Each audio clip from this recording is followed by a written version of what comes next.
Well, good evening, everyone, and welcome to the Brian Crombie Radio Hour on Saga 960. I want to introduce you to a father-son publishing author duo who are really quite interesting, George Bradley and Jill Bradley. Jill Bradley lives in Ontario, just outside of Toronto, and George is in northwestern England. Welcome, Jill and George, to the show. Thank you. Thank you. So, George, maybe I could start with you, sir. Tell me, how did you get to become an author? How did I? Become an author. Because my daughter encouraged me to write these bedtime stories for young children because she remembered them from when she was young and everybody else. I used to tell them these stories to get them to go to sleep when they went to bed. Excellent. And one of my favourites was the Binky Bonky Banky Three Little Monkeys. The Binky Bonky Banky Three Little Monkeys.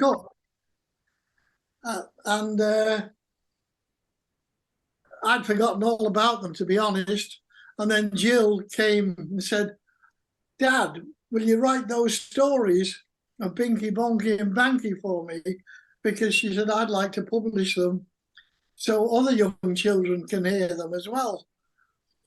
So this is what I did. When did you write this, sir?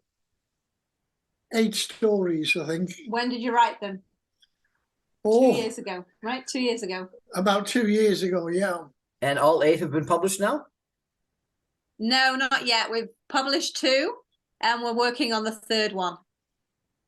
Fantastic. That's a good activity. They're all written. Oh my gosh. My dad's written them all. I've written them all. It's all about getting the illustrations done, you know, to get them out. But I think we've ironed out a few snags, haven't we? Yeah, you know, it's a learning process. Learning as I go. I'm a new publisher. So it was totally new to me when I first started doing the books. Now I've done 2. So they're getting easier. Now I'm on number 3. Fantastic. And published in Canada and the UK? Yes, they're all on Amazon worldwide. Fantastic.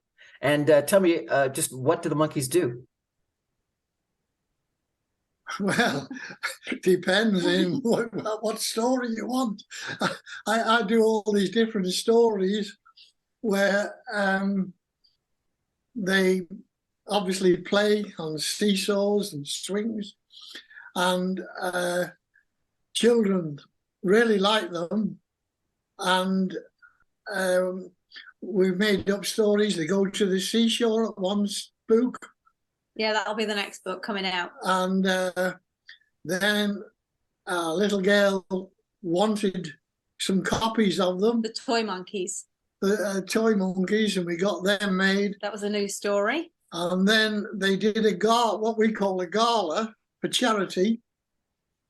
And we got the monkeys dressed up as jockeys on wooden horses being pulled by young people in a competition.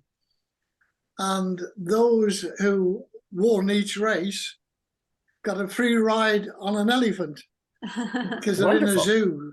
Well, maybe I'll ask you in a couple of minutes to read a little bit of one of the books. That might be fun. Let's turn to Jill now. And Jill, tell us a little bit about yourself. You've had really quite an interesting career. You've been a model, I understand, an author, and now a publisher. Yeah, I've done all sorts from, so started out as a hairdresser, then went into personal training, then went into being a nutritionist, and along with that also acting. And then the final phase is publishing my dad's books. And tell me a little bit about your acting. Where did you act in? So I've done, actually I'm on Amazon Prime right now, Top $1 Million Agent. So I'm on season 2, episode 1, I believe, is it's a reality show. Mm-hmm. So where real houses are being sold. So I was a buyer on one of those shows. 2020, I did it was a short film called Let's Go Viral. So that is being released at film festivals in 2023. And I did a lot of like corporate videos as well. Right. And how'd you get into that business? purely by chance. I just wanted some extra money, so I just hit up an agency, and they told me they signed me up, and from there just got a few jobs here and there. Excellent. And how'd you discover publishing? Well, I knew I wanted to publish the books that Dad had told us as we were growing up. They always stayed with me. They're just fun bedtime stories, and I knew we could have a lot of fun and share them with other children. My dad told us when we were little, then he told our children when they were growing up too. So, and they just stayed with me, and I just felt this really strong desire to publish them. So I got Dad when he was 9. Well, I kept asking him through the years to write them down, to make up new stories. And he's like, no, laughing it off. And I'm like, please just write them down. And finally, when he was 90, he decided to actually write them down. So he's given me 8 stories. So we published 2 last year. So hopefully there'll be another 2 or 3 this year, now that we know what we're doing. The year before, 2 years ago, I was in Vegas and happened to meet James Kelly, who ended up mentoring me, because he's written children's books, he ghostwrites, and he writes fiction, nonfiction as well. So he mentored me through the whole process. So he's a good friend now. And so it's Going all right. It's doing great. Excellent. And Sir George, what did you do before you became an author? Oh, I've been in engineering most of my life. When I was a teenager, I went away to sea, but I had to give it up after a few years, and I went into engineering, design, draftsmanship, and I worked on all kinds of projects, nuclear submarines and things like that. And then I got into automation, really, going around oil companies and power stations, anywhere where there was flowing through pipes. Because in the old days, they used to have little guys with cloth caps who used to go and open and close valves when they wanted to do things. But then, of course, everything was coming automated, and all these valves became, most of them, powered with electric motors. So people can sit in offices and push buttons, and they can see by the lights that come on whether the valves are open or closed. It's a tremendous thing, because some of these sites are very big. Sounds like a pretty different career than being an author of children's books. Oh, yeah. It was completely different.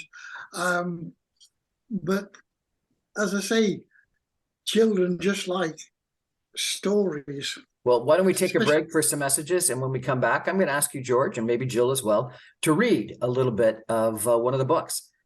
We're going to take a break for some messages. We're going to be back in 2 minutes. Stay with us, everybody.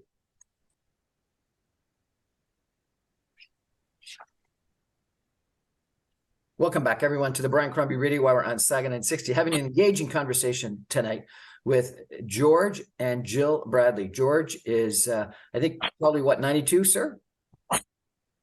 Yes. 92 years old, lives in Northwestern England, and he's become an author of children's books. And Jill, his daughter, is the publisher, and she's from Ontario, just outside of Toronto. And they sound like they're engaging in the books. And George, you were going to tell me why you think people like them. Is it the illustrations or the stories, or both? Both. Definitely both. Yeah. So the illustrations are very fun and very engaging for the young readers. And of course, we have big, easy writing for the children learning to read. Excellent. So why don't you read us a little bit of this book, please? There you go. I can read it. Mr. and Mrs. Popplethwaite loved all the animals at the zoo. They enjoyed greeting the children who came to visit with their friends and families. Mrs. Popplethwaite managed a gift shop at the zoo where visitors could buy ice cream, sweets, nuts, fruit and ice lollies, also known as popsicles, that their guests could feed to the animals. Mr. and Mrs. Popplethwaite had no children of their own, so they learned to love Binky, Banky, and Bonky as theirs. Mrs. Popplethwaite was always making outfits for the three little monkeys to wear. The monkeys' favourites were their sleeveless jackets with their names on the back. A red one for Binky, yellow for Banky, and a blue one for Bonky. At 6 o'clock every morning, Mr. Popplethwaite would wake Binky, Banky, and Bonky to give them their breakfast and then help them put their jackets on. Once they were ready, off they would go with Mr. Popplethwaite. They would climb into his van so they could go around and feed the other animals in the zoo. The first stop en route was the big pool where the sea lions swam. Mr. Popplethwaite would hand Binky, Banky, and Bonky small fish to throw to them. Soon they learned to play with the sea lions by throwing the fish into the air, and the sea lions would jump up out of the water and catch their treats before splashing back down into the pool. Binky, Banky, and Bonky would get very excited when playing. Mhm. Next, Mr. Popplethwaite and the three little monkeys would visit Zippy the zebra and his herd to offer them fresh hay to eat. The next stop on their route was Jerry the giraffe and his family. Binky, Banky, and Bonky had to look up really high because they could see the giraffes' heads because their legs and necks were so long. The three little monkeys soon to climb up on top of the van to feed the giraffes with the leaves Mr. Popplethwaite had gathered for them. From there, they continued to other parts of the zoo to feed the rest of the animals their breakfast. So the secret, I guess, is fun story, interesting names, the repetition of Binky, Bunky, and Bunky. Joe, what captivated the stories to you? The monkeys having fun. They're always so mischievous. And are the stories are the stories that are written down, are they the same ones that you heard when you were a little girl? No, my dad has, because we couldn't remember the actual stories, but I just remembered the monkeys and the names. And I even told my dad, like, it's Mr. Popplethwaite. And he's like, you even remember his name? And I went, absolutely. And I said, when I write the book, when you write the books, I said, you have to keep it as Mr. Popplethwaite. And it's very hard to pronounce. So for a child to learn Popplethwaite, because it's a TH in the middle, it's actually good for the vocabulary as well, right? So it's just, they're fun stories. And I think, like, especially the illustrations, we had a couple of, I had a hard time finding an illustrator, but now we found one who's really, really good. And he's pegged exactly what I want. So I'm really happy so the second book is by far the best so far. And I'm sure as we go along, they'll get even better because we're getting into the flow. Fantastic. And why make up stories and just say them when you were a father to your young daughter rather than read Dr. Seuss books? What motivated you to come up with these stories, sir? Well, I just made them up in my head on the night when I had first two girls, Georgina and Jill, and they used to just say, "Tell us a story, Dad, come on, before we go to sleep." And they had like two single beds close together, and I would make up a story like this for them. And once they'd heard the story, they would then settle down in the bed and go fast asleep. And this went on not every night, but, quite frequent. And occasionally I used to put alternative stories in as well. But these were the ones that they really liked, the Three Little Monkeys, The Three Little because they Monkeys. get up to all kinds of tricks. Well, I think it's a lost art. I used to read my kids stories. I didn't tell them stories, but I read them stories. Dr. Seuss and poems. One of my favorite poets was Henry Drummond, who was a Anglophone in Montreal that wrote in a sort of a French twang, and he wrote "Little Baptiste, no much you care, how busy you keeping your poor grand-père."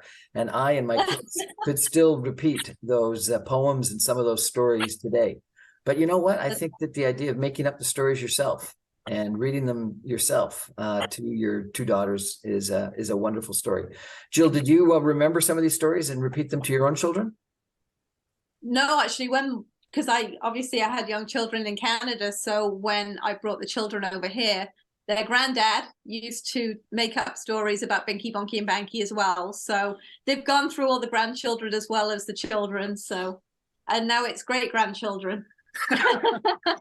Fantastic. What took you to Canada, Jill? Just a fresh start. It was just one of those things. I went over to Canada as a nanny and decided to stay because I really enjoyed it over there. Really, you started as a nanny? Yeah. And yeah. now you're on TV and a publisher.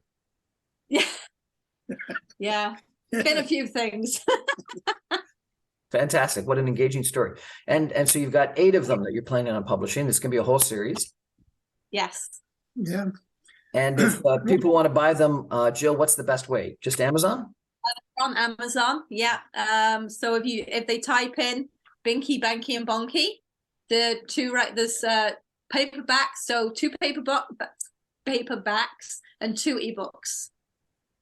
Excellent. So and the ebooks are interactive. Excellent. And if we want to check you out in one of your movies, how do we do that best? The Let's Go Viral is not public yet, but Amazon Prime, if you go to Top $1 Million Agent, I'm season 2, episode 1. Excellent. Well, thank you, George and Jill Bradley, for joining us. Thank you very much and telling us a little bit about Binky, Banky, and Bonky. Have a great evening. Thank you. Thank you. Have a great night. Bye-bye.